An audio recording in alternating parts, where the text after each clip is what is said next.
Justin Pearson wasn't white. That's probably how he got into Bowdoin in the first place. The only job training program this administration has gotten behind in 2.5 years is getting black people to sell more weed in the cities, literally. But the new mayor of Chicago, who is an ideologue and a racist, understands that these stupid children are his militia.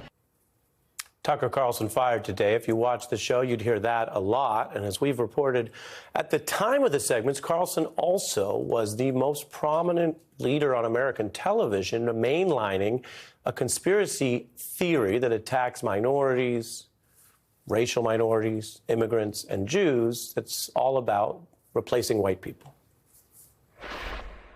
In political terms, this policy is called the Great Replacement, the replacement of legacy Americans. The strategy is to change the demographics of the country. You disempower the people who live here. You take their votes away. The Democratic Party is trying to replace the current electorate.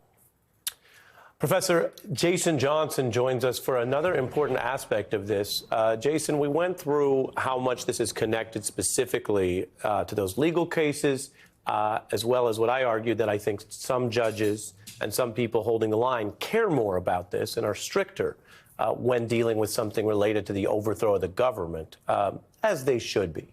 The other piece of this, which may not be in the same fact pattern, it may not be what broke the camel's back, to use the cliche, but matters a lot, is how much this show had also become a destination for alt-right racism, misogyny, anti-trans, anti-Semitic constructs.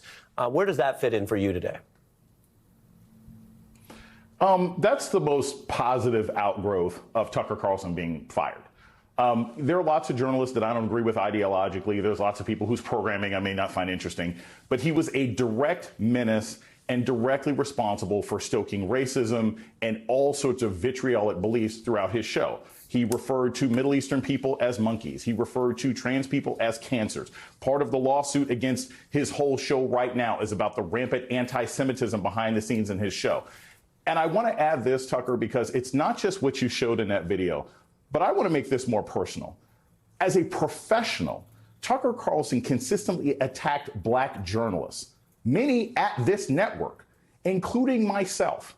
So I always knew when I was on a Tucker Carlson segment because my emails would get flooded with death threats and violent and racist statements. So he was a problem, not just from the standpoint that he may have been supporting a lie and promoting a lie that he knew was a lie, but he was an active racist and endangered people that he considered to not be part of the American dream that he had.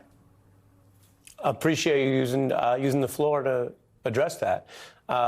One of our colleagues, Maya Wiley, has talked about how the civil rights movement had a plank that was dealing with the government, right, Voting Rights Act, and then another plank that was dealing with society and actually ending the choices of certain people in society to say, well, they're just going to say whites only. They're just going to be racist, right? Or today it might be, well, we're just going to borrow this person who identifies this or that way.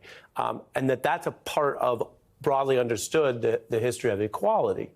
I'm curious how that stacks up against what Carlson became, far more, I should say, than many other hours on Fox, which people can differ with, as a place to really mainline and almost in a very diabolical way make these kind of attacks. Again, hear me correctly, everyone. He would try to make them sound cute, small, quote unquote jokes, as a way to mainline something that was far uglier. Yeah, you know, Ari, the worst thing about it is that Tucker, to me, was always a dumb person's idea of what a smart bigot sounded like, right? Because he would wear the bow ties, because he would sort of put on this sort of aw shuck shtick, when he would say things that if you heard it from David Duke or he even put on Viktor Orban, you would say, oh my gosh, that's terrible. But he would put on this image as if it was just common sense. It was just dinner time conversation. And that was dangerous because I've always wondered what the feedback loop is. Is it that Fox stokes a certain amount of racism or there's just a certain amount of racists in this country that are going to listen to it? We don't know which is which, but we do know that when you become the sort of intellectual scion of the far right, when you try to whitewash a violent attack on the U.S. government, when you consistently suggest that people who look different than white folks are trying to take over and that they don't have a legitimate right to vote, that eats away at the fabric of our country. And I need people to understand this. This isn't about ideology here.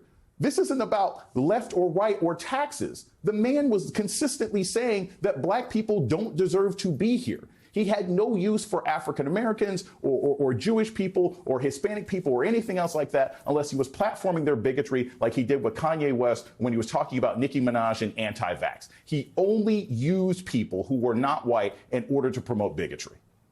Yeah. I'm really glad that we could hear from you tonight, and there's a lot more coming on this, including what long-term accountability looks like, not just hitting what was so financially painful that they had to cry uncle, which they did quite loudly tonight. Right. Thank you, Jason. Appreciate it.